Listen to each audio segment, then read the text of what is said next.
이제 하나님 말씀 증거하겠습니다. 오늘 우리에게 은혜 주실 하나님 말씀은 요한복음 17장 9절에서 19절의 말씀입니다. 이 계시의 말씀 읽을 때 다 자리에 일어나셔서 한 목소리로 합독하겠습니다.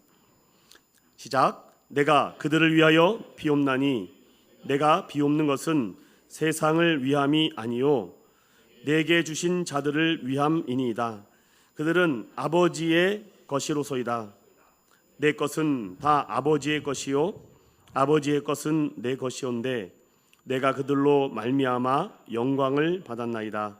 나는 세상에 더 있지 아니하오나 그들은 세상에 있사옵고 나는 아버지께로 가옵나니 거룩하신 아버지여 내가 주신 아버지의 이름으로 그들을 보존하사 우리와 같이 그들도 하나가 되게 하옵소서. 내가 그들과 함께 있을 때에 내가 주신 아버지의 이름으로 그들을 보존하고 지키었나이다. 그 중에 하나도 멸망하지 않고 다만 멸망의 자식뿐이오니 이는 성경을 응하게 함이니이다.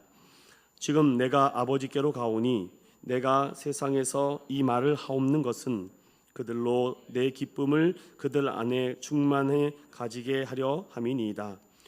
내가 아버지의 말씀을 그들에게 주었사오매 세상이 그들을 미워하여 싸우니 이는 내가 세상에 속하지 아니함 같이 그들도 세상에 속하지 아니함으로 인함이니이다.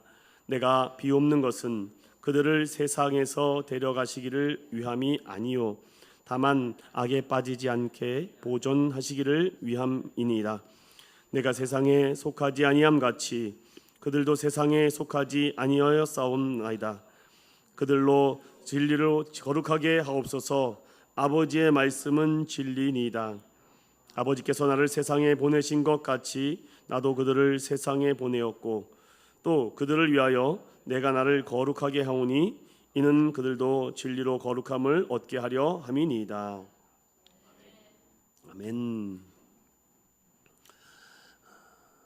제목을 따라 볼까요? 예수님의 기도에는 사랑과 염려가 담겨 있습니다.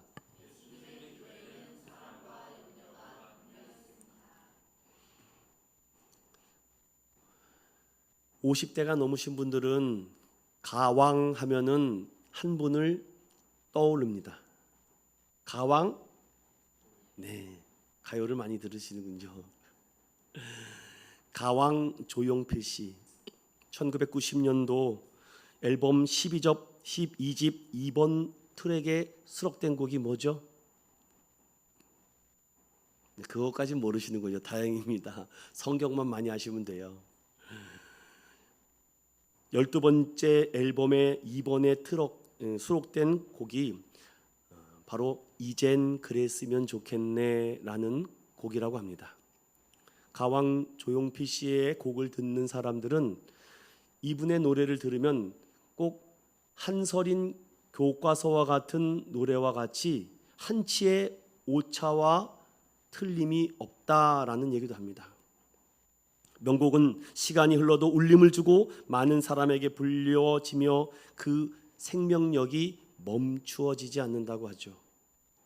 조용필 씨의 이젠 그랬으면 좋겠다라는 이 노래가 지금까지도 회자되고 불려지고 있는 것을 보면은 명곡이기는 합니다. 그의 노래가 언제부터 이런 이야기를 듣는다고 합니다. 그의 노래 음률과 가사가 나의 인생을 가슴으로 노래하는 것 같다라고 말하죠. 대중들에게 그 의미에 즉 삶과 인생을 조곤조곤 귀에다가 묵직하게 그 가사 속에 이런 글이 있습니다. 소중한 건 옆에 있다고 먼 길 떠나려는 사람에게 말해주고 싶다는 이를 울리기도 떨리기도 안타까워하기도 합니다. 소중한 건 옆에 있다고 먼 길 떠나려는 사람에게 말했으면 이게 그 가사의 끝부분이죠. 여러분은 그 소중한 것이 가장 옆에 있다고 생각하셨습니까? 내가 사랑했던 가족들, 아들과 딸들 지금 옆에 있으십니까? 또 앞으로 있을 거라고 생각하십니까? 솔직하게 고백하려고 합니다. 오늘 아침에 두 아들을 엄청나게 혼냈습니다. 삼진 아웃 된 거죠. 화를 낸 이유는 다른 이유가 아니라 매 주일마다 티격태격대는 두 아들의 모습에 기다려주고 좀 참아줬는데 안 되겠구나 라고 하여 훈육을 했습니다. 그리고 그 두 아들에게 이렇게 말씀합니다. 아빠는 네 학교 안 가도 돼. 그런데 교회는 가야 돼. 교회 가는 태도와 자세가 학교 가는 태도와 자세와 다르면 안 돼 라고 말했습니다. 그에 대해서 몇 대 엉덩이를 때려줬습니다. 그리고 얼차려를 줬어요. 그리고 물었습니다. 아빠가 왜 화를 냈는지 말하라. 그러니 다 압니다. 아이들은.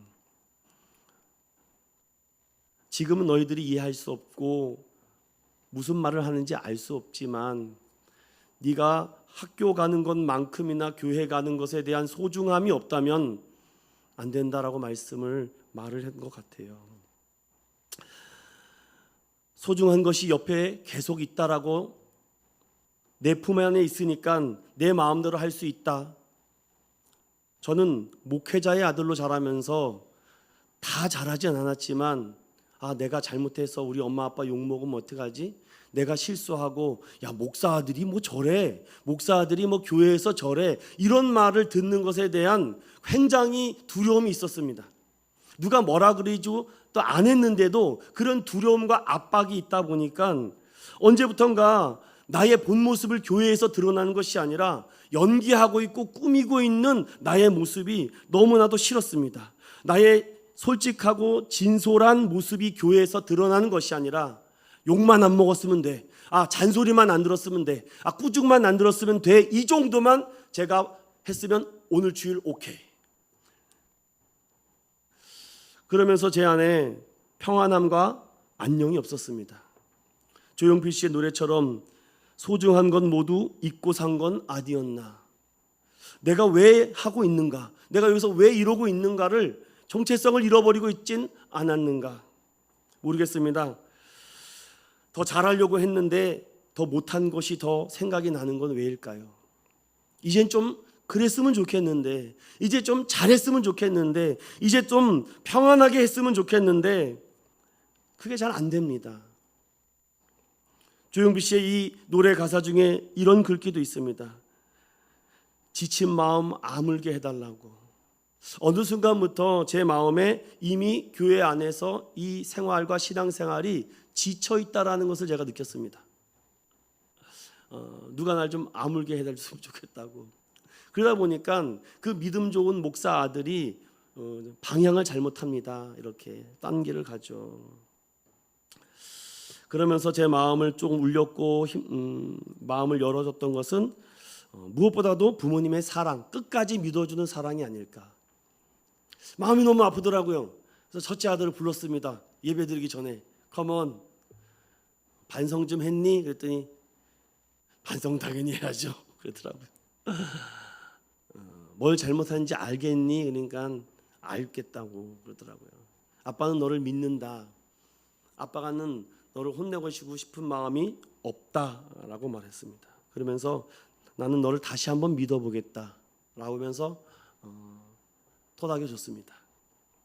누군가를 진심으로 사랑하다 보면요, 지켜주고 싶고 보호하고 기쁨을 주고 싶은 마음이 있습니다. 어떤 분이 이런 글귀를 남긴 것이 참 가슴에 왔습니다.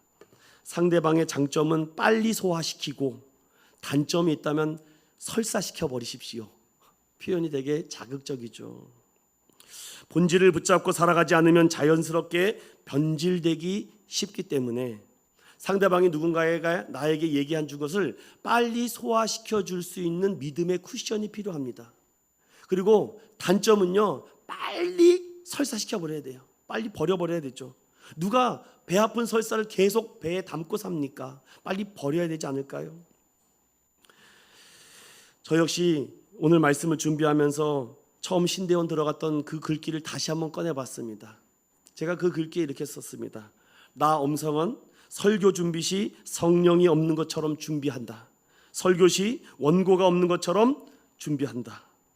나 자신에게 냉철하고 철저하자. 그때 그런 다짐이 많이 지금 희석되지 않았는가. 오늘 17장의 말씀을 묵상하면서 저는 크게 세 가지로 여러분들에게 말씀을 나눠드리려고 합니다.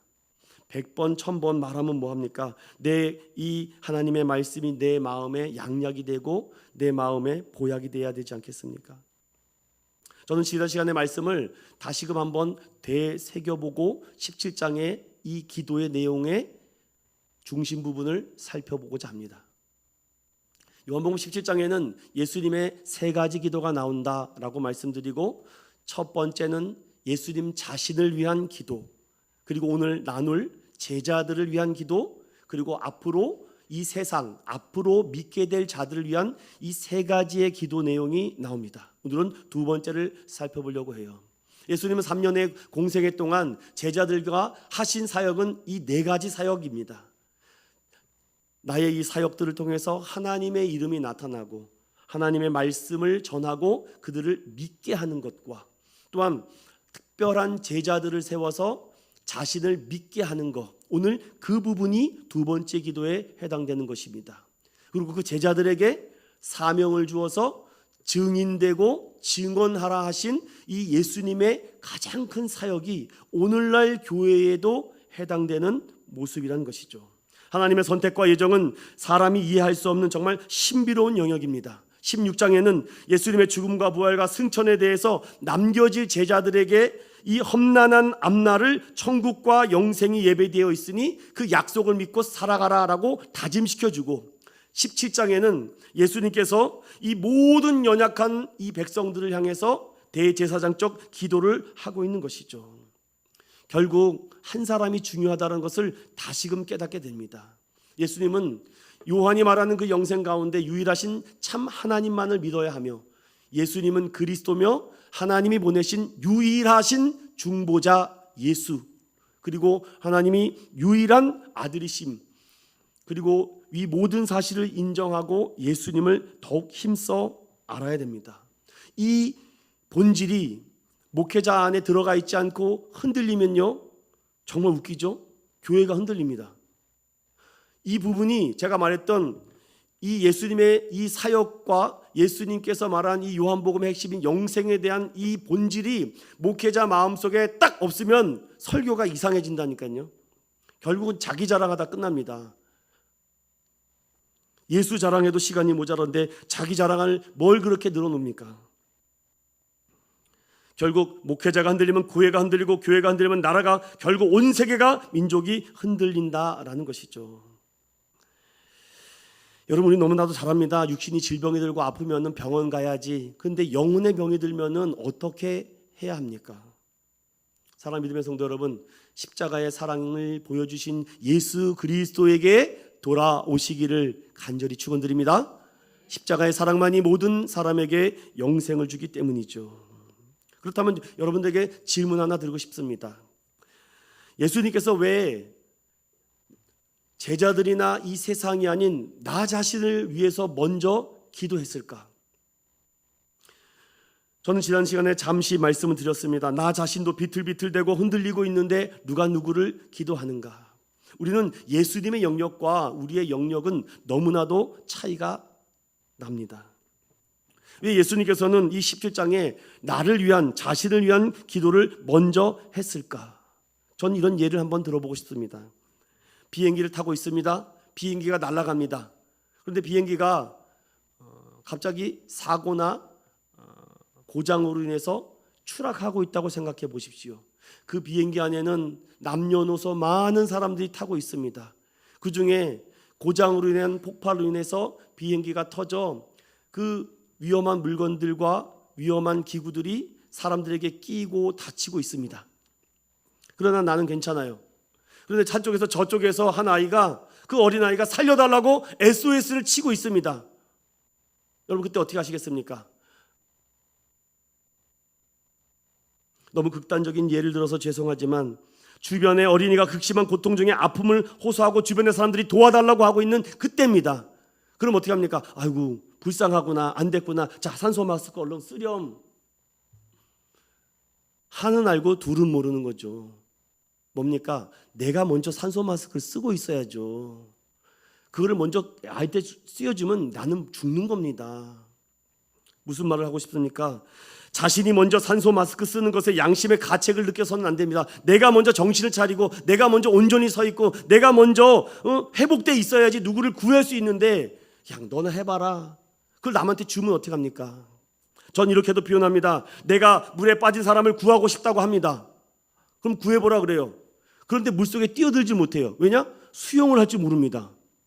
그리스도인들이 이런 착각에 빠질 수가 있어요. 자신이 수영 실력이 없는데 어떻게 물에 빠진 사람을 구합니까? 그리고 물에 빠진 사람을 구조하는 훈련을 받아본 적이 없는데 어떻게 구합니까? 그리스도인들에게는요, 무엇보다도 수영 실력과 구조하는 훈련을 먼저 배워야 되지 않을까요?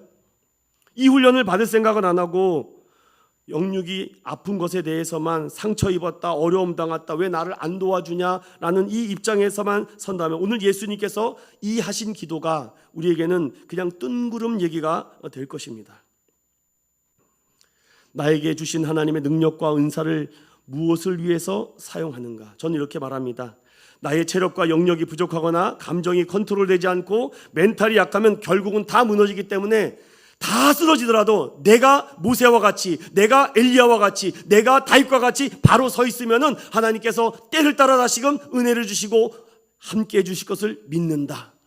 사랑하는 믿음의 성도 여러분, 그래서 내가 바로 서 있어야 됩니다. 가정의 아버지가 바로 서 있어야 되고, 가정의 어머니가 바로 서 있어야 되고, 또 이 교회 안에 교회와 중직자들이 바로 서 있겠다라는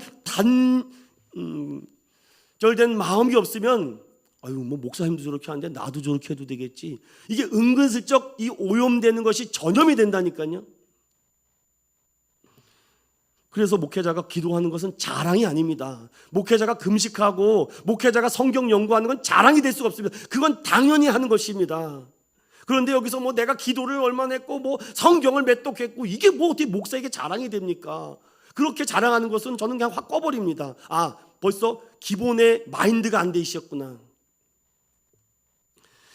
예수님도 하나님께서 맡겨주신 최종 임무를 완수하기 위해서 현명한 기도를 합니다. 즉 예수님의 기도를 보면 결국은 나를 위한 기도가 아니라 타자를 위한 기도였다는 것이죠. 내가 십자가를 지지 않으면 저 제자들을, 저 영혼들을, 저 백성들을 구원할 수 없으니 주변에 어떤 위협과 겁박과 핍박과 위협이 오더라도 끝까지 내가 십자가 지겠다. 그래서 마태, 마가, 누가, 요한 중에 유일하게 예수님께서 겟셋마네 기도를 기록하지 않는 복음서가 요한복음입니다. 왜냐? 그것이 중요한 것이 아니라 예수님께서 왜 이들에게 오셨고 왜 이들에게 구원을 얘기하시고 왜 이들에게 십자가 능력을 얘기하고 왜 이들에게 부활의 소명이 분명해야 되는지를 요한은 그것을 더 강조하기 위해서죠. 나 자신도 확신과 능력이 없다는 생각도 못하고 무조건 싸우거나 피하면은 결국은 우리가 바보 신앙에 머물게 된다는 것입니다. 저는 여러분들에게 다시 한번 이 17장을 묵상하면서 하나님, 저의 사역의 방향은 무엇입니까? 하나님의 뜻이야. 하나님, 필요한 것이 있습니다. 그럼 구해. 하나님, 사단의 유혹과 미혹에 넘어가지 않아야 되겠는데 말씀에 중심해.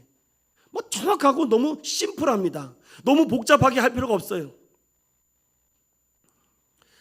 예수님은 결국은 나 자신을 위한 기도는 너와 우리를 위한 기도였다는 것을 오늘 이 말씀 통해서 우리가 다시금 묵상하게 되죠.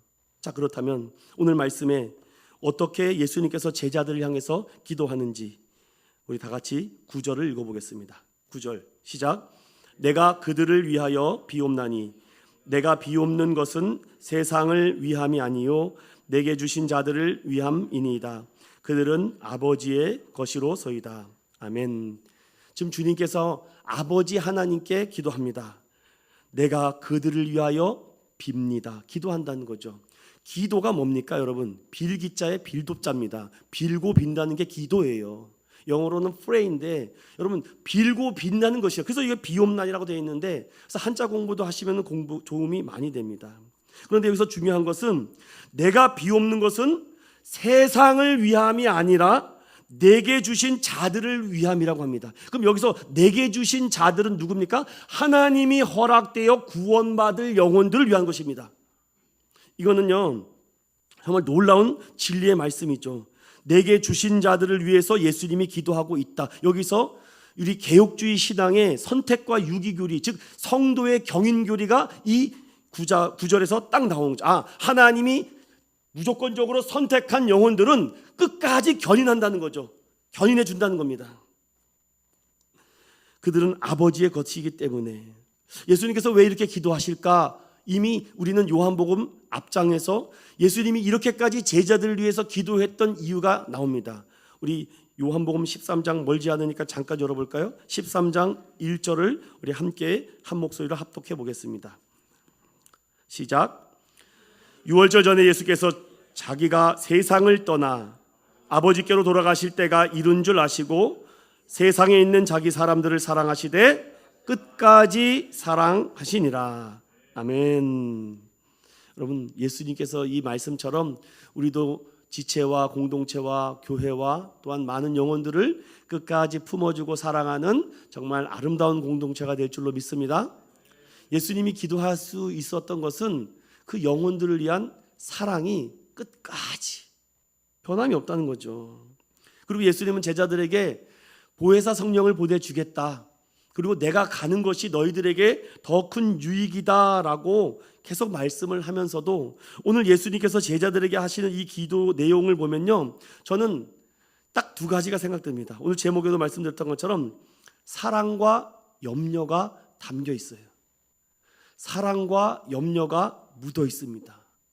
왜 그런가? 우리 한번 살펴보도록 하겠습니다. 사도 요한은 예수님의 이 사랑의 마음과 표현을 아낌없이 이 말씀 속에 꾹꾹 담아내고 있는데, 먼저 예수님께서 기도했던 내용이 제자들 향해서 크게 세 가지가 있는데 오늘 그 세 가지를 중심으로 살펴보겠습니다. 따라 보겠습니다. 첫 번째, 서로가 하나가 되는 삶을 살아라. 기쁨으로 충만한 삶을 살아라. 진리로 거룩한 삶을 살아라. 이런 예수님께서 기도하십니다. 저는 직국계에 이런 생각을 했습니다. 지금은 예수님이 함께 있었기 때문에 어떤 어려움이나 문제가 있으면 예수님께서 즉각 해결해 주시고 문제를 풀어주셨습니다. 그런데 이제 이 제자들은요, 이 세상에 남겨지고 예수님만 떠나십니다. 그런데 예수님께서 제자들에게 하신다는 기도가 너네들 하나가 되어라. 그리고 기쁨으로 충만하여라. 그리고 진리로 거룩하게 살기를 바란다. 저 같으면요 확 신경질 내겠어요. 예수님, 그런 기도하지 마시고 차라리 그냥 금덩이 10개만 주세요. 그럼 우리가 알아서 잘 살게요. 그래, 저 돌이 금덩이가 되거라 하고 갖고 가거라. 자, 집 사고 결혼하고 가정을 꾸리고 잘 먹고 잘 살아라. 이런 기도가 아니에요. 근데 이게 어떻게 사랑과 염려의 기도가 됩니까? 차라리 내가 그동안 받지 못했던 거, 하나님 내가 3년 동안 정말 많이 수고했죠. 내가 많이 섬겼잖아요. 그러니까 나도 받을 자격이 있습니다. 그러니까 나에게 그런 거 주시면 안 되겠습니까? 이렇게 기도하는 것이 그들에게 더 도움이 되지 않을까요? 여러분, 담임 목사가 찾아와서 목사님 기도 좀 해주세요. 그러니까 우리 집사님 만지는 것마다 다 금덩이가 되게 해주시고, 만지는 것마다 다 잘되게 해주시고, 다 사업이 부흥되고 번성하게 해주시고, 자녀들이 공부 잘해서 다 서울대 가게 하시고, 막 힘이 막 솟죠. 막 이렇게 하면 안 솟나 보네요. 어떤 교회 가니까 이렇게 기도해야 된다고 합니다. 그런데 목사님께 기도 부탁하는데, 주님 아시죠? 우리 사랑하는 집사님 말씀으로 살게 하시고, 기도를 좀 새벽을 깨우게 해주시고, 성경을 이 오래 열독을 하게 해주시고, 그럼 점점 기도받다가 오히려 시험에 들다가 와요. 여러분 어떻게 하겠습니까? 지금 예수님의 기도의 입장이 이렇다고요. 제가 예를 들어 든 겁니다. 차라리 우리 베드로 넌 정말 잘했어. 너는 다른 사람보다 더 잘했으니까 금덩이 100개 줄게. 주님 베드로에게 앞으로 장수의 축복을 주소서. 아담과 같이 930세에 무두살레처럼 969세까지 살게 하소서. 막 이렇게 하면 으아 막 힘이 솟잖아요. 요한아 너는 정말 착하구나. 사랑하는 우리 아들 뭘 줄까 뭘 줄까. 아 저는 주님과 함께 있었으면 좋겠어. 이렇게 하면 뭔가 드라마틱하고 영화스럽지 않나요? 근데 예수님께서 하시는 말이 주님 내가 비옵니다. 우리 제자들 사랑하는 내가 하나님이 허락하신 저 제자들 하나 되게 해주시고 그리고 기쁨으로 충만하게 하시고 그리고 진리로 거룩한 삶을 살래. 부담스럽지 않습니까 여러분? 3년 동안 부려먹었으면 됐지 뭐 얼마나 더 부려먹으려고 합니까? 종종 교회에 어떤 집사님들이 이런 얘기 하더라고요. 나는 여기 오면 아무것도 안 할 줄 알았는데 여기 오니까 더 시키더라고. 여러분 하는 게 복인 줄로 믿습니다. 하는 사람은 하게 돼 있습니다. 안 하는 사람은요 아무리 환경을 맡겨줘도 안 해요. 그렇다면 오늘 저는 이 세 가지의 중심을 맞춰서 한번 찾아보도록 하겠습니다. 따라오겠습니다. 제자들의 거룩함을 위해 오늘 짧게 한번 이 부분을 살펴보려고 해요. 먼저 제자들의 거룩함을 위해서 주님이 기도하십니다. 그럼 이 거룩함이라는 것이 무엇일까? 따라해봅시다. 거룩함이란 오직 예수님이 전하신 진리의 말씀만으로 거룩해진다. 네, 어떻게 거룩해지냐고요? 진리의 말씀만으로만 됩니다. 예수님이 전하신 말씀으로만. 죄인이 거듭나는 것도 거룩함을 이루려고 성화되는 것도 말씀을 통해서 이루어지기 때문이죠. 중간지대는 없습니다. 그럼 어떻게 거룩해지냐고요? 부지런히 하나님의 말씀을 들으십시오. 부지런히 하나님의 말씀을 보십시오. 암송하십시오. 열심히 읽으십시오. 하나님의 말씀에 영향을 받은 간증자 전 정말 사랑합니다. 왜냐? 그때만 성령 충만함이 임하기 때문이죠.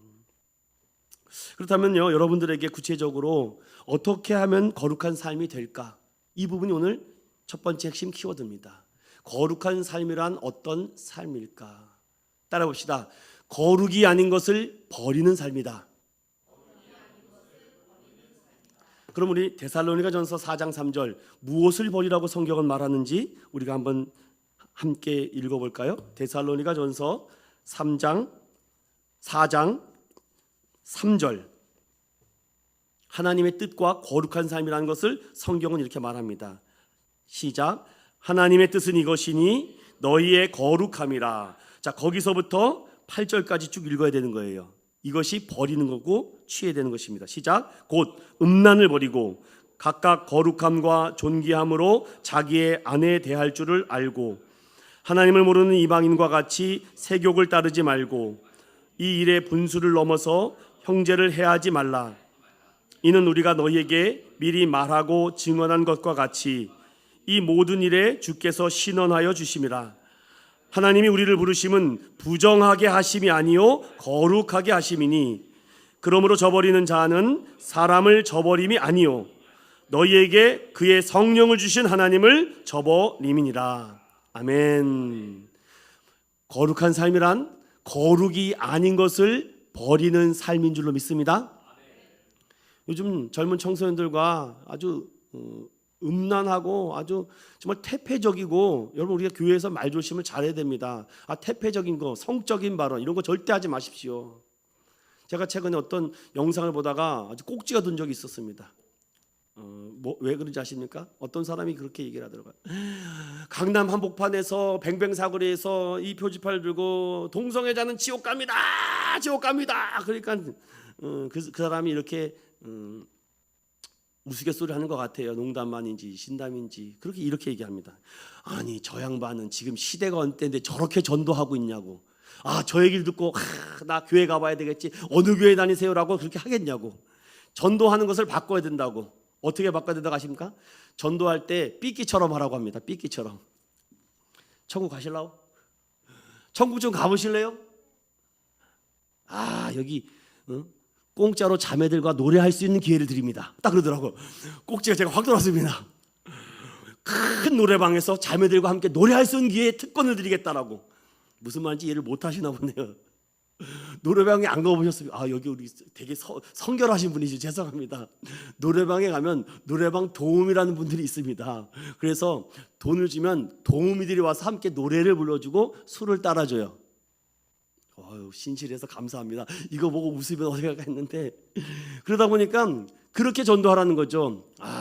큰 대형 노래방에 최신식 음향 시스템에 자매들과 함께 마이크를 잡고 노래할 수 있는 기회가 거기 그곳이라고, 이렇게 전도하라는 겁니다.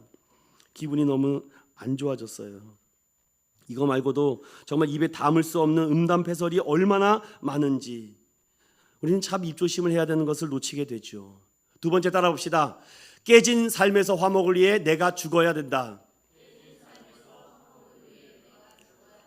자, 이 부분에 대해서 여러분들, 내가 죽어야 된다. 우리 가정에서도요, 내가 죽어야 되는데 내가 죽지 못하니까 자꾸 가정이 깨진 상태로 계속 굴러가 보십시오.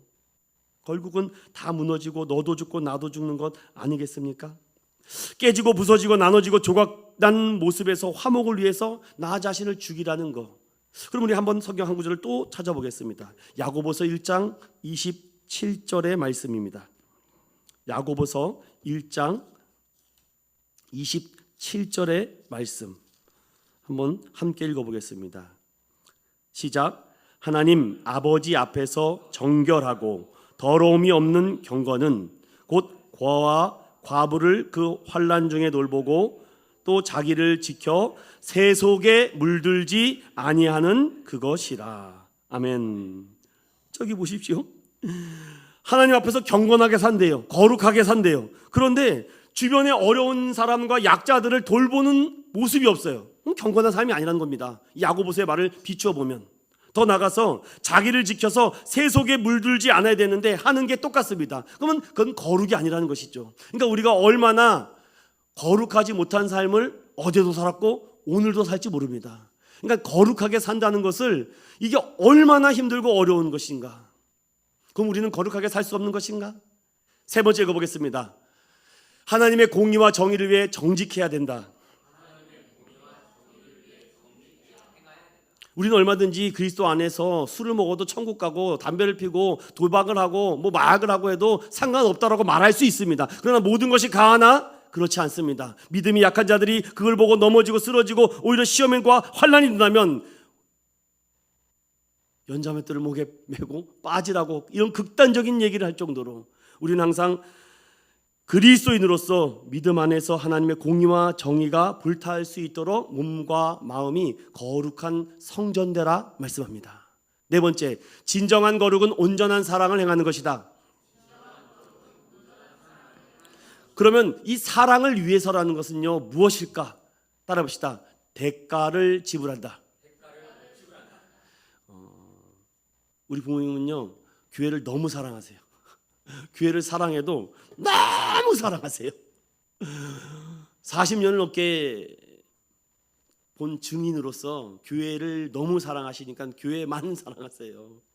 그래서 부족한 아들이 때로는 조금 놨으면 좋겠는데 너무 교회를 사랑하니까 온 정신과 마음이 교회에 있습니다. 꼭 주님이, 하나님의 마음이, 눈과 마음이 성전에 있듯이 어디 교회 비세는 없나, 어디 문제는 없나, 계속. 저는 솔직히 그렇게 100%, 120% 하기는 너무 약해요. 정말 나름대로 다 살펴본다고 신경 쓴다고 했는데도 이 작은 거 하나도 내가 컨트롤 못할 때 참 화도 나고 속상한 것도 있습니다. 아직 멀었구나. 아직 나는 언제 그 선까지, 정말 교회를 사랑한다라고 말을 하고 있는데 내가 어디까지 갈 수 있을까? 때로는 내 자신이 흔들릴 때가 많습니다. 대가를 지불해야 되는데 나는 어떤 대가를 지불하는 건가? 어떤 성도들 보면 종종 교회를 너무 사랑하니까, 목회자를 너무 사랑하다 보니까 그 대가를 지불하고 싶습니다. 내게 받은 은혜가 너무 크다 보니까 그 사랑을 표현하고 대가를 지불하려고 하죠. 이번 성경학교도 보니까 우리 선생님들 너무나도 감사해요. 참 아낌없이 수고하고 이름 없이 청소하고 닦아주고. 여러분, 뒤에서 청소하고 닦아주는 사람 없으면 안 됩니다. 물론 앞에서 저처럼 가르치는 사람도 필요하겠지만 뒤에서 숨은 조력자가 되는 이런 바나바와 같은 인물들이 교회에 많아야 됩니다. 정말 이런 사람들이 교회에 많으면요, 교회는 자연적으로 성장되는 줄로 믿습니다. 뭔가 교회 오면 따뜻함이 있어야 되거든요. 대가를 지불하려고 하는 마음. 예수님도 거룩을 위해 십자가의 대속을 통해 하나됨을 이루셨습니다. 거룩을 위해 꾸준히 하나님 말씀을 읽고 공부하고 암송하고 순종함으로 거룩해지는 저와 여러분 되시기를 축원드립니다. 그렇다면 두 번째 따라해 봅시다. 제자들의 하나됨을 위해. 오늘 무엇보다도 제일 중요한 이슈가 이 하나됨 아닐까?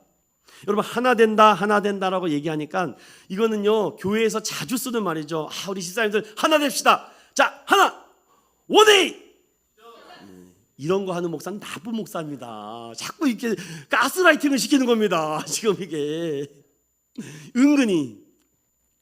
그런데 제가 오늘 17장을 묵상하면서 성경이 말하는 하나됨은요 그런 하나됨이 아니었다는 것에 홍군형이 났습니다.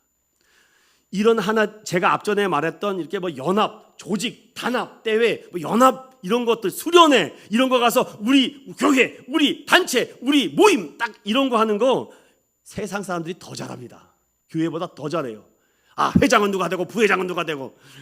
그래서 교회는요 회장과 서기만 있으면 돼요. 아니면 회장과 총무만 있으면 됩니다. 중간에 이상한 직책들이 많아서 예전에 무슨 기관 하면요 회장, 부회장, 총무, 서기, 회계 뭐가 이렇게 많습니까 직책이. 또 그렇게 해서 조직을 갖춰야 된다라고 생각하는 경우도 있습니다. 저도 솔직히 말씀드리면 이렇게 성도들이 하나가 되고 뭔가 하자면 으쌰으쌰 되고 힘을 내고 뭔가 조직적으로 되고 누구보다도 간절히 원하는 모습입니다. 그런데 짧은 소견의 말씀을 드리면 그것이 나의 영적 소속감이라고 생각드는 성도들이 있습니다. 다시 말씀드립니다. 이 교회에 내가 소속돼 있다라고 생각이 듭니다. 그게 내 믿음인 줄 압니다. 그게 내 신앙인 줄 알아요. 정체성을 잃어버린 소속감입니다. 거기에 발만 하나 딱 걸치고 있으면은 하나님의 자녀입니까? 정말 중요한 것은 하나가 되어 무엇을 이루려고 하는지가 정말 중요하죠. 어떻게 하나가 될까도 중요하지만 무엇을 위해서 하나가 되려고 하는가가 더 중요하지 않을까요? 성경이 말하는 교회의 하나됨은 무엇일까? 같은 생각과 같은 가치관을 갖는 것입니다. 예수의 복음으로 같은 가치관으로 묶여 있어야지 그게 흔들리지 않는데 사람의 이런 감정과 연민과 관계로 묶여 있다 보니까 그게 조금이라도 틀어지잖아요. 이게 영적으로 잘못된 있는 부분이 트러블이 생기면요 난 저 집사 때문에 안 가. 제일 많이 시달리는 게 담임 목사. 난 목사님 설교 듣다가 시험 들어서 안 나가. 왜냐? 같은 생각과 같은 가치관이 있지 않기 때문에 조금이라도 자신에게 거슬리거나 조금 자신을 빗대어서 얘기하는 것이 조금이라도 나가면은 그냥 화살과 독화살과 독가시를 막 날리죠. 저는 이랬으면 좋겠습니다. 우리 셀 모임 공동체 안에서 집사님 요즘 말씀 보기가 힘드시죠? 우리 예수 복음으로 하나 되지 않습니까? 요즘 많이 다운돼 있으시네요. 그렇게 하시면 안 돼요. 주님이 붙들고 계시지 않습니까? 이런 대화가 오고 가야 되는데 얼마나 모았어? 막 통장이 얼마야? 어디 땅이 뭐 얼마 올랐대? 온 모임에서 그런 얘기만 하면 그걸 영적 소속감이라고 생각해서는 안 됩니다. 저는 그래서 이렇게 성경이 말하는 제자들의 하나됨을 위해서 기도하신 예수님의 핵심은 이겁니다. 따라 봅시다. 오직 복음과 천국을 위해 흩어지더라도 끝까지 걸어가야 한다. 되게 역설적이죠. 하나 되라고 하는데 흩어지라고 해요. 여러분 예수님의 제자들이 오순절 마가의 다락방에서 성령 충만을 받고 똘똘 뭉치지 않았습니까? 그 하나 되는 거죠. 근데 예수님은 그런 하나됨을 원하지 않습니다. 얼마 지나지 않아서 어떻게 돼요? 다 갈라버려요. 싹 갈라버립니다. 와, 저는 그걸 보면서 이게 어떻게 하나됨이지? 그럼 예수님께서 지금 말하시는 하나됨이라는 것이 무엇일까? 여러분 보세요. 11절의 후반절에 보면 거룩하신 아버지여 내게 주신 아버지의 이름으로 그들을 보존하사 우리와 같이 그들도 하나가 되게 해달래요. 여러분 우리는 성부, 성자, 성령 삼위로 계신 하나님 유일하신 그분을 믿습니다. 그러면요 하나가 되면 찢어지면 안 되죠. 왜 독생자 아들을 찢어가지고 이 땅에 보내십니까? 저는 그래서 이 말씀에 한 주석가의 얘기를 빌려 이런 말씀을 드리는 겁니다. 다른 것을 위해서는 하나가 될 수 있어요. 비본질은 뭐 단합대회, 뭐 이런 거 하나가 충분히 될 수 있어요. 얼마든지. 그런데 복음과 천국을 위해서는 흩어져야 하면 흩어져야 돼요. 믿으십니까? 여기서 흩어지지 않으려고 하니까 내 교회, 우리 기관, 우리 성도, 뭐 우리 그러면 안 돼요. 이거는 주님의 하나됨의 본질적 의미를 크게 훼손하는 겁니다. 사랑하는 성도 여러분, 우리 선교 갑니다. 흩어지십시오. 쫙 흩어버립니다. 교회를 자꾸 세우고 내 교회를 크게 만드는 것이 아니라 흩어지게 하는 거예요. 이곳에가 아니라 저 지역에 교회가 없어? 그러면 부목사님 저 교회 가서 개척하십시오. 이런 일들이 일어나야 된다는 겁니다.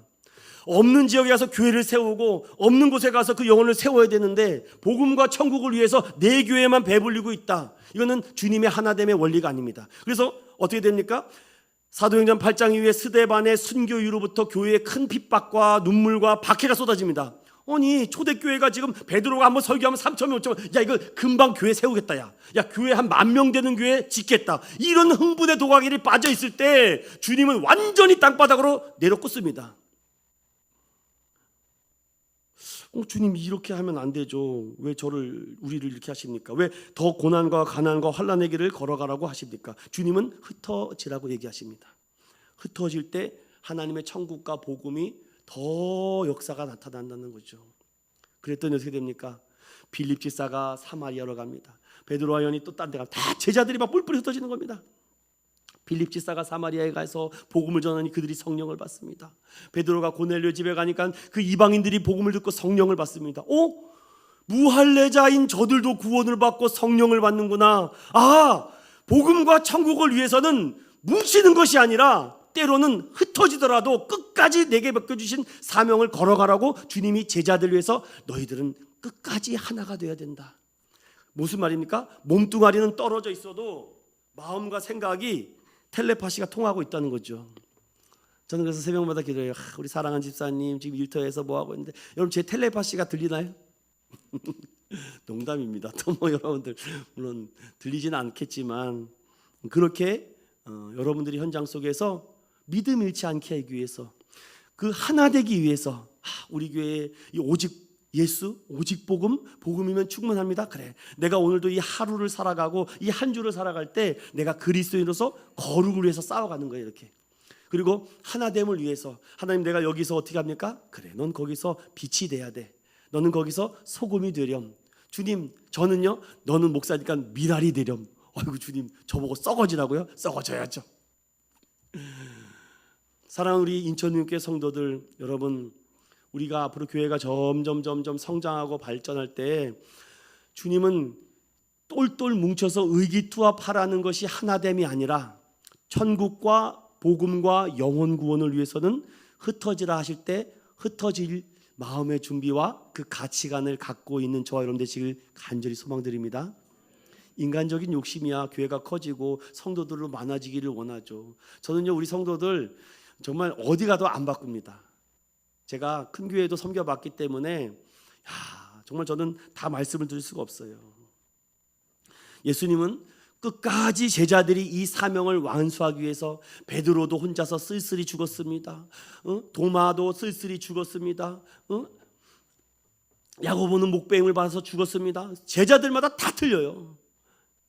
이렇게 끝까지 몸은 떨어져 있지만 저 에베소에서 사역하고 있을 우리 선생님, 저 고린도 지역에서 순교했던 그분, 저기 아시아 지역에서 이렇게 같은 적층성과 같은 가치관을 갖고 있죠.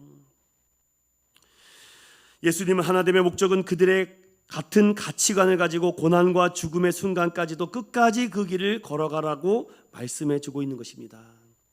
에베소서 4장 1절부터 3절을 다 같이 봅니다. 시작. 그러므로 주 안에서 갇힌 내가 너희를 권하노니 너희가 부르심을 받은 일에 합당하게 행하여 모든 겸손과 온유로 하고 오래 참음으로 사랑 가운데서 서로 용납하고 평안에 맺는 줄로 성령이 하나 되게 하신 것을 힘써 지키라. 아멘. 전 매주마다 우리 집사님들이 저를 부족한 종을 위해서 설교 좀 똑바로 하라고 기도해 주셔서 너무 감사해요. 앞으로 더 세게 해주시기 바랍니다. 같은 마음과 같은 생각과 같은 뜻, 이게 고린도 교회에서 무너졌던 부분 아닙니까? 그런데 성령이 하나 되게 하시는 것이죠. 그러니까 집에만 가도 자꾸 교회 생각이 나요. 아니신가 보네요. 집에만 갔는데 다음 주에 이거 해야 되는데 어떻게 잘할까? 그럼 너무 그게 이뻐 보여요. 목사로서요. 그게 너무 아름다워 보입니다. 모르겠어요. 저만 그런 것 같아요. 오늘 이 말씀 볼 때 성령이 하나 되게 하시면요, 부르심을 받은 자, 즉 주 안에서, 저는 이렇게 말씀드리고 다음으로 넘어가 보려고 합니다. 교회는 그런 곳입니다. 교회 안에 머물러서 서로 의기투합해서 전투력을 높인 다음에 세상과 맞짱 뜨라는 것이 아니라, 집사님 힘드시죠? 그런데 내일 회사 가면 또 죽어야 되는데 할 수 있죠? 이렇게 지금 설교하는 겁니다. 제가 지금 자, 전투력 100, 레벨 100, 자 내일 가서 당장 그놈을 죽여라, 이게 설교가 아니라고요. 지금 집사님 속상했죠, 억울했죠, 짜증나죠, 정말 확 하고 싶죠? 하지 마시고 빛이 되십시오. 빛이 되면 어둠은 사라집니다. 소금 되십시오. 그러면 맛없는 곳에 맛이 되면 당신 찾을 거라고. 미랄대 보십시오. 뭐가 죽어야 많은 열매를 맺죠. 그리고 주일날 또 오는 거예요. 그럼 또 세상에 피투성이가 돼서 옵니다. 목사님, 그럼 저는 안아주고 싶어요. 집사님 잘하셨어. 우린 같은 생각, 같은 가치관 하나 되는 거예요. 그럼 또 위로받고 격려하는 시간이 예배예요. 예배. 그리고 위로받고 또 나가서 두드러맞고 또 오고, 계속 이게 반복입니다, 여러분. 그런데 주일날 오늘 예배 드리는데 아무 느낌이 없어요. 그건 세상을 적당히 살아서 그런 겁니다. 적당히 살았으니까 예배 드리는데 아무 감흥이 없고 목사가 설교하는 게 안 들리는 거죠. 세상에서 전투적으로, 영적으로 전투적으로 하고 싶지만 참고 멈추고 버티고 견디고 했던 사람은 교회만 오면 눈물이 자꾸 나는 거예요. 내가 이 죽일 놈의 남편 때문에 내가 얼마 참은 줄 알아요, 목사님? 안다. 나도 안다. 내가 이 정말 말 안 듣는 아내 때문에 얼마나 힘든지 아세요? 내가 더 잘한다. 저는 그렇지 않습니다. 여러분, 오해하지 마십시오. 그렇게 성령 안에서, 그러니까 교회가 좋아지고 교회가 사랑스럽고 말씀이 들리고 말씀이 좋고, 교회만 오면 뭔가 해결이 돼요. 교회만 오면 자유함을 느낍니다. 교회만 오면은 내 마음에 평안함이 찾아오는 것이죠. 저는 오늘도 죄송하지만 이렇게 말씀드리고 싶습니다. 교회는 학연, 지연, 혈연, 출신에 어떤 차별이 있어서 안 되고, 교회 안에 어떤 경쟁과 교인들끼리 어떤 누가 더 크냐 기재기하지 마시고, 오직 서로를 격려하고 돌봐줘서 다시 세임과 능력받아 세상에서 피투성돼서 다시 다음 주에 만나시기를 예수님으로 축원드립니다. 자신 있으신가 보네요. 내일 가셔서. 저는 이렇게 말씀드려요. 따라 봅시다. 오직 예수만 보이더라. 우리 한번 자분해 있어요. 오직 예수만 보이십시다. 마지막 세 번째로요. 따라 봅시다. 제자들의 기쁨을 위해. 이 기쁨이 무엇일까? 마지막 하이라이트로 여러분들에게 우리가 생각하는 뭔가 기쁨, joy, enjoy 뭘까요? 근데 성경을 오늘 19절까지 다시금 곱씹어보고 묵상해 보니까요, 이런 글이 있어요. 13절을 나가시고 봅니다. 시작. 지금 내가 아버지께로 가오니 내가 세상에서 이 말을 하옵는 것은 그들로 내 기쁨을 그들 안에 충만하게 가지게 하려 함이니이다. 아멘.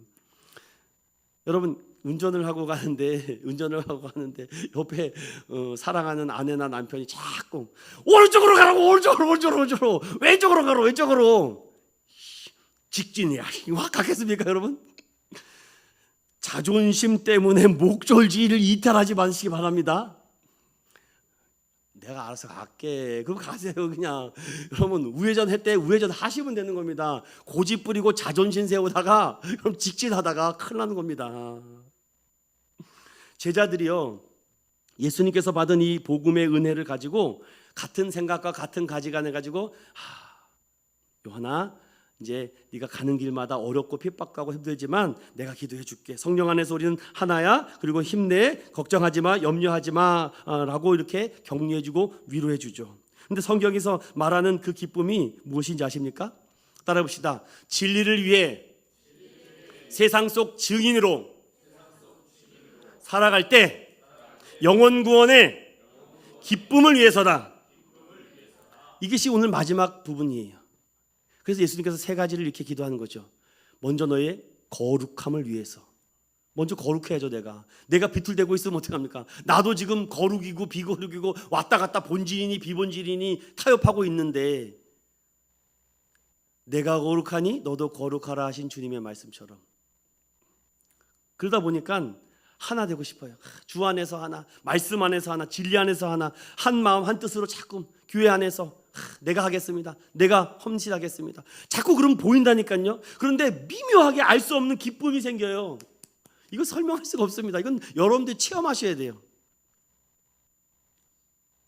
세상 속에서 혼자서도 잘할 수 있다고 생각하는 사람은 대단하거나 강한 자들이 아니라 충분한 희생과 헌신을 하지 않겠다라는 말입니다.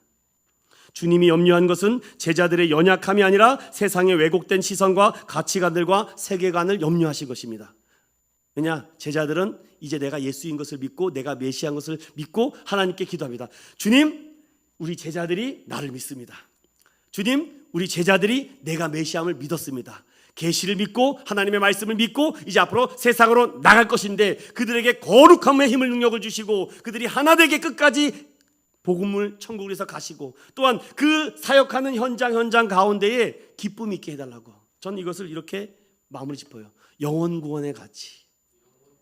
영원 구원의 가치. 누가복음 15장 7절입니다. 여러분, 제가 말씀드리는 것들은 좀 잘 체크해 놓으셨다가 다시 한번 묵상하고 살펴보면 정말 큰 은혜가 될 것 같아요. 누가복음 15장 7절, 주님은 어떤 기쁨을 가장 기뻐하시는지 설명하고 있습니다. 시작. 내가 너희에게 이르노니 이와 같이 죄인 한 사람이 회개하면 하늘에서는 회개할 것 없는 의인 99으로 말미암아 기뻐하는 것보다 더하여라. 아멘. 영혼권의 가치가 99마리의 기쁨보다 그 영혼이 돌아오는 것을 더 기뻐한대요. 여러분들 연말이 가기 전에 마음에 품으십시오. 하나님, 저 영혼을 좀 구원해 달라고, 저 불쌍한 영혼을 조금 긍휼히 여겨 달라고. 하나님, 정말 내가 때를 얻든지 못 얻든지 복음을 전하겠습니다. 그 말씀들이 역사하게 달라고. 여러분 품지 않으면 어떡합니까? 주님이 가장 기뻐하는 것, 제자들을 통해서 이 기쁨을 누리라는 겁니다. 가니까 막 이방인들이 구원받고 베드로가 막 놀래 자빠집니다. 막 미쳐, 막 설명을 못 드리겠습니다. 영원 구원의 가치, 그것이 사도행전의 역사 아니겠습니까? 마태복음 15장 14절에 맹인이 맹인을 인도하면 둘 다 구덩이로 빠진다고 합니다. 우리는 누구와 함께 그 길을 걸어가고 있습니까? 예수님이 우리를 위해서 지금도 기도해주고 있습니다. 재작년인가요? 2021년인가요? 도쿄 올림픽이 끝나고 나면은 장애인들을 위한 패럴림픽 올림픽을 합니다. 그런데 여러분 혹시 관심 있게 보신 분들은 잘 알 겁니다. 모든 시각 장애인들은요, 육상 경기를 할 때 비장애인이 함께 뜁니다. 그런데 중요한 것은 저들의 손과 발을 보십시오. 비장애인이 T11이라는 육상 100m 달리기 경기를 할 때에 시각 장애인들은 가이드 러너라고 하여 비장애인과 함께 달립니다. 장애인 몸을 가진 시각 장애인은 안대를 껴서 전혀 안 보이게 하고, 그리고 비장애인과 장애인 사이에는요, 얇은 끈을 가지고 손가락에 걸어서 그걸 가지고 뜁니다. 그리고 한 몸처럼 달려야지만 그 양 선수가 동일하게 골인할 수 있습니다. 도쿄 패럴림픽 올림픽에서 100m에서 기존보다 0.04초 빠른 그리스 가벨라우스 선수가 세계 신기록을 세웠습니다. 무려 10초 88. 이게 뭐가 그렇게 대단한 일인가? 그리고 다시 처음 그림으로 왔습니다. 그 선수들의 손과 발을 보십시오.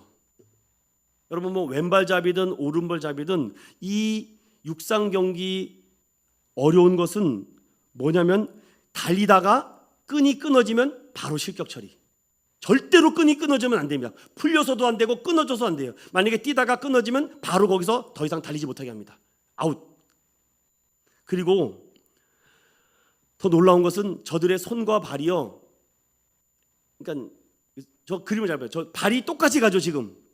여러분, 저렇게 뛰는 겁니다. 저렇게 뛰는 게 엄청나게 어렵다고 합니다. 우리는 이렇게 뛰잖아요. 근데 여기는 여기와 이쪽 발이 이렇게 뛰는 겁니다. 이렇게. 그러니까 한 사람은요 무조건 희생해야 돼요. 그러니까 장애인들은 그냥 원래대로 뛰고 비장애인들이 거기를 맞춰주는 겁니다. 그냥 이렇게. 그러면 생각을 해보세요. 이 사람이 오른발이 나갈 때 나는 왼발이 나가야 돼요. 그러니까 이게 이게 되게 이상한 거예요. 지금 뛰는 게 이렇게. 이게 굉장히 어려운 것이라고 합니다.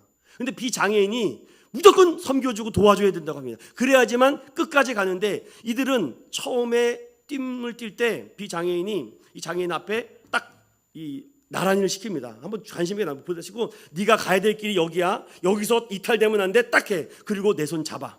이거 놓으면 넌 안 돼. 그리고 내가 너의 보폭과 너의 팔을 맞춰줄게. 그리고 뛰는 겁니다. 제가 영상을 준비하려고 했는데 찾아가서 보세요. 그리고 뛰는 거예요. 이렇게. 그러니까 한쪽은 얼마나 힘들겠습니까? 그러니까 자신의 몸을 반대로 바꿔야 돼요. 이렇게. 그러니까 이 사람이 나갈 때 나도 이렇게 나가는 거, 이렇게 나가는 거, 이렇게. 저는 그걸 보면서 큰 감동을 받았습니다.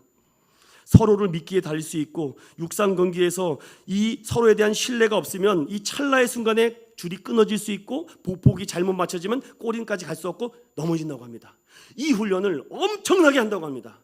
그리고 최종적으로 이 세계 신기록을 거듭한 이 선수는요, 시상 때에 비장애인과 같이 올라가 메달을 받는다고 합니다. 저는 그걸 보면서 순간 하나님의 놀라운 임팩트, 인사이트가 찾아왔어요. 그렇구나. 나 혼자 달리려고 하니까 문제가 생기는 거예요. 나 혼자 뛰려고 하니까 문제가 생기는 것입니다. 왜 예수님께서 제자들에게 거룩하여라, 하나 되어라, 기뻐하라 그러는 것은, 그것은 혼자만의 기쁨이 아니고, 혼자만의 거룩이 아니고, 혼자만의 하나됨으로는 이 세상을 살 수가 없어요. 왜냐? 내가 이제 떠났는데 너네들은 이 세상에 덩그러니 혼자 남을 것이야. 제자들아, 그러기 때문에 너희들이 어느 곳에 가든지 승리하고 이기려면 거룩을 위해서 싸워야 돼. 내가 오늘도 너를 위해서 거룩을 위해서 기도해 줄게. 그리고 서로 어느 곳에 지역에 가든 천국과 복음을 위해서 하나 됐다는 것을 잊지 말렴. 그리고 그런 가운데 영혼들이 구원받을 거야. 죽을 영혼들이, 우리 아까 찬양했던 사망의 그늘에 앉았던 그 영혼들이 예수를 만나고 싶습니다. 예수를 보고 싶습니다. 그 길을 나도 가고 싶습니다. 하지 않겠습니까?